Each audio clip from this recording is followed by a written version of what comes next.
নমস্কাৰ সকলোকে AXIA IAS একাডেমীলৈ পুনৰবাৰ স্বাগতম জনাইছোঁ। ধাৰাবাহিকতা অব্যাহত ৰাখি আজি 21 মে দিনাখনো আমি আপোনালোকৰ ওচৰলৈ নিউজ পেপাৰ এনালাইচিছটো লৈ আহিছোঁ। চাওঁ আহক আজি কোনকেইটা ইম্পৰ্টেণ্ট নিউজ আছে।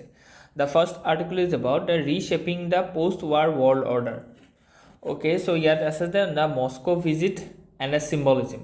So the historical symbolism কথা কৈছে, Victory Day May 9 কথা কৈছে। ঠিক তেনেকৈ participation of PLA troops in a Red Square parade is a significant signal of military solidarity and a shared historical narratives. ঠিক তেনেকৈ strategic timing কথা কোৱা গৈছে, a temporary US China tariff truce, Indo-Pakistan border escalations and a new alignment of tech military prestige with reports of Chinese aircraft success and Russian S-400 efficiency in combat. Okay, so ইয়াত সেইখিনি টাইমিংটো কথা কোৱা গৈছে কেনেকৈ ধৰি লওক মানে ৰাছিয়াৰ ভিক্টৰী ডেত চাইনিজ পাৰ্টিচিপেশ্যন যিটো হৈছিলে। ঠিক তেনেকৈ আমি দেখিছোঁ যে তাৰ ছাবষ্টেন্স ষ্ট্ৰেটেজিক এণ্ড ইকনমিক এলাইনমেণ্টৰ কথা কোৱা গৈছে। Over 20 concessions deals and a comprehensive joint statement reflecting deepening interdependency especially in energy defence AI semiconductor and Arctic exploration. কি মেছেজটো কি আছে, পোষ্ট ৱাৰ্ল্ড অৰ্ডাৰটো কি আছে, এইখিনি বস্তু দেখাইছে। আৰু ৰিজেকশ্যন অফ ইউনিলেটাৰেলিজম, গ্ল'বেল চাউথ আউটৰিচৰ কথাও ইয়াত কোৱা গৈছে। জিঅ' পলিটিকেল ডাইমেনশ্যনছখিনি আমি চাইছোঁ যে মিলিটাৰী চিম্বলিজিম, ঠিক তেনেকৈ জি পুটিন পাৰ্চনেল কেমেষ্ট্ৰি। চ' এইখিনি কথা ইয়াত দেখুওৱা গৈছে। মেইনলি ৰাছিয়া আৰু চাইনাৰ মাজত যিটো গ্ৰ'য়িং তেওঁলোকৰ যিখিনি ধৰি লওক বায়'লিটাৰেল কনফিডেন্স এণ্ড টাইজ, সেইখিনি কথা ইয়াত কোৱা গৈছে। অ'কে, চ' নেক্সট আৰ্টিকলটো হৈছে যে ৰিমিটেন্স tax an idea that American should X. So ইয়াত কোৱা গৈছে যে ইকনমিক ডাইমেনশ্যনটো কি হয়। চ' ইম্পেক্ট অন ইণ্ডিয়া। চ' গতিকে টপ ৰেমিটেন্স ৰিচিপিয়েণ্ট আমি গম পাইছোঁ যে India is a top remittance recipient around the world. Remittance মানে যেতিয়া ধৰি লওক বিদেশৰ পৰা আমাৰ কি হয়, ইণ্ডিয়ালৈ যেতিয়া পইচা পঠায়, যে আমি গম পাওঁ যে ইণ্ডিয়াৰ বহুত মানুহ বিদেশত কি গৈছে, কৰ্মৰত হৈ আছে বা চাকৰি কৰি আছে বা বিজনেছ কৰি আছে। চ' গতিকে তেওঁলোকে যেতিয়া ঘৰলৈ পইচা পঠায় তাকে আমি ৰেমিটেন্স বুলি কওঁ। আৰু সেই থ্ৰুৱেদি ৰেমিটেন্স প্ৰাপ্তিৰ ক্ষেত্ৰত ইণ্ডিয়া ৱৰ্ল্ডৰ 1 নম্বৰ কাণ্ট্ৰি হয়, হয়নে নহয়? চ' গতিকে এইটো খুব ইম্পৰ্টেণ্ট কথা হয়। তাৰ থ্ৰুৱেদি আমি দেখিছোঁ যে আমাৰ যিটো ফৰেন ৰিজাৰ্ভছ আছে সেইটো বহুত চহকী হৈ থাকে। অ'কে, চ' গতিকে 32 billion came from the US Elon তেনেকৈ কৈছে। আৰু টোটেল আমি 129 বিলিয়ন আমি কি কৰোঁ, ৰেমিটেন্স আহৰণ কৰোঁ around the world. Okay, global economy ৰিস্কৰ কথা ইয়াত কোৱা গৈছে। ৱৰ্ল্ড বেংকৰ যিটো নোটছ আছে, average remittance cost are already high. So' গতিকে US ইকনমিৰ কথা কোৱা গৈছে যে যিটো নতুনকৈ এটা টেক্স লগোৱাৰ কথা কৈছে।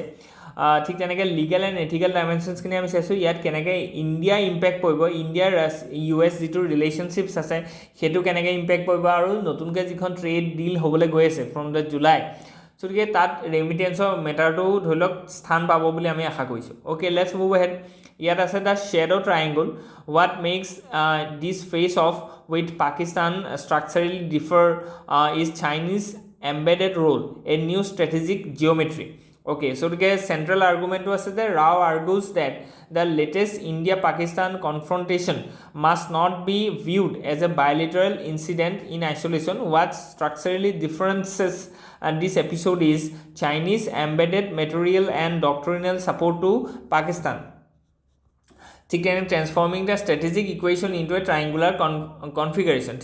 US turned to its old role as a crisis mediator, which risk introducing the India-Pakistan hypertension, the need for India to recalibrate the terms of engagement, military diplomatic narratives, সেইখিনি কথা ইয়াত ধুনীয়াকৈ দিয়া গৈছে যে কেনেকৈ ধৰি লওক আমি ফিউচাৰ কেনেকৈ ধৰি লওক ৰিটালিয়েশ্যন কৰিম, তাত কেনেকৈ ডিপ্ল'মেটিক এংগলটো আমি এনচিয়'ৰ কৰিম, so' that we can eliminate all kinds of third party involvement and set aside this Pakistan China tie. Okay, so' next যদি আমি চাওঁ যে Trump proofing India US। So' গতিকে ইয়াত কোৱা গৈছে যে Donald Trump's second term rhetoric and the actions have disrupted the carefully calibrated strategic understanding between India and US, particularly over the Kashmir and the Pakistan. So' গতিকে আমি দেখিলোঁ যে Donald Trump has very rashly, very hurriedly interfere with our internal matters in this brief war. So Trump's personalized diplomacy কথা ইয়াত কোৱা গৈছে। তেওঁ দেখুৱাব বিচাৰিছে যে how America still play a huge role in mediating the global crisis.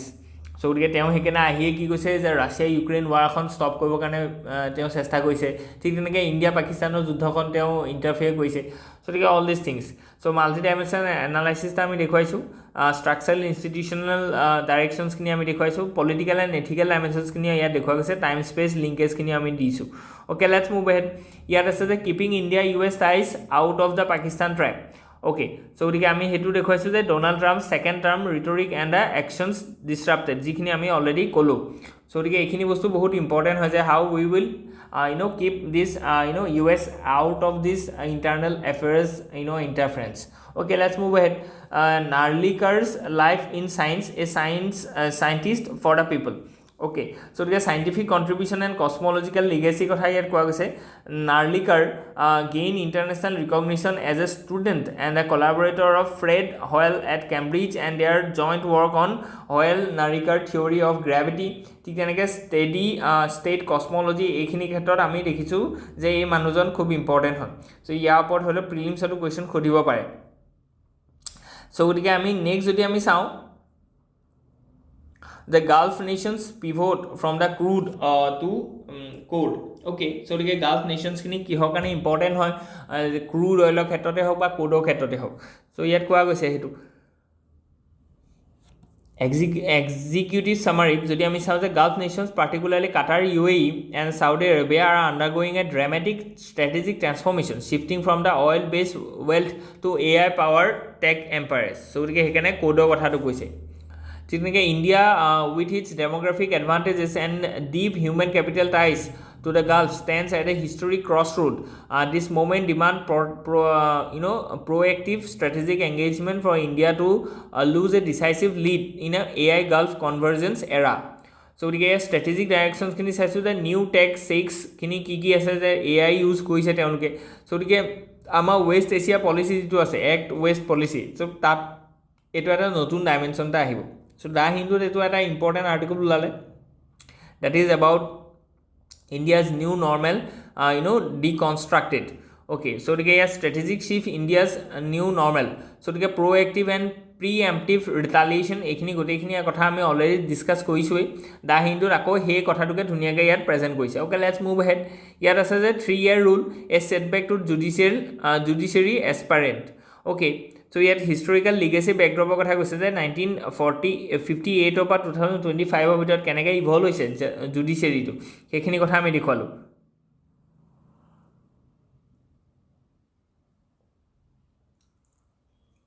Okay, next video we have the constitutional and governance dimensions. Saisuami Article 233 the appointment of district judges. It is important হয় doctrine of equality কথা article 14 on federal recruitment structure কথা ইয়াত আছে multi dimensional implications খিনি আমি চাইছো যে কেনেকৈ হেতু কোটো এফেক্টেড হ'ব তেনেকৈ এডমিনিষ্ট্ৰেটিভ এণ্ড ফাংচনেল ভ্যাৰাইটিজ কথা ইয়াত দেখুৱা গৈছে ওকে লেটস মুভ ahead ইয়াত আছে যে কুৰ্ম মেলা the science of the mass nesting of olive ridley turtle যেটো আৰাকা মাদা বুলি কয় হনে নহয় সো গতিকে যেটো আমি গম পাইছো যে ভিতৰ কণিকা যেটো ওড়িশা আছে Orissa যেটো কোষ্ট আছে Bhitarkanika is also a national park তাত কি হয় যে যেটো অলিভ রিডি টার্টল আছে এই অলিভ রিডি টার্টলটো কি কয় তাত মাছ নেস্টিং কৰে হনে সো গতিকে হে মাছ নেস্টিংটো কি কৈছে ইয়াত যে আৰিবাদা বুলি কয় সো গতিকে হেতু আপোনালোকক আহিব পাৰে arribada is a mass nesting phenomena that these olive ridley turtles perform in this particular coast so গতিকে তেওঁলোকৰ এৰাইভেল আৰম্ভ হৈ গৈছে ইয়াত সো গতিকে তাৰ কাৰণে কুম্ভ ফেষ্টিভেল এটাও পাতিছে সো গতিকে ইয়াত এটো খুব ইন্টাৰেষ্টিং হয় তাৰ কাৰণে আমি we have to preserve this important coastal site near the Odisha so গতিকে নেক্সট যেটো আছে যে M R Srinivasan a key architect of India's nuclear programme no more okay Srinivasan ঢুকাইছে সো গতিকে তেওঁৰ যেটো লিগেসি আছে তেওঁ যিখিনি ধলে কন্ট্ৰিবিউশন আছে to our space development nuclear energy so গতিকে সেইখিনি বস্তু বহুত ইম্পৰ্টেন্ট হয় ডিপাৰ্টমেন্ট অফ এটমিক এনাৰ্জিত আছিলে তেওঁ ঠিক তেনেকৈ nuclear power corporation of India emphasis on PHWR push for the pressurized heavy water reactors so গতিকে এই মানুহৰ কন্ট্ৰিবিউশনটো আজি দিনৰ আমি মনত ৰাখিব লাগিব US ইণ্ডিয়া ডিলটো তেওঁ বহুত সহায় কৰিছিল সো গতিকে আজি কাৰণে ইমানেই আছিল hope you enjoy ইয়াত যদি কিবা থাকে please let us know in the comment section so আজি কাৰণে আমাৰ ইমানখিনি আছিল ধন্যবাদ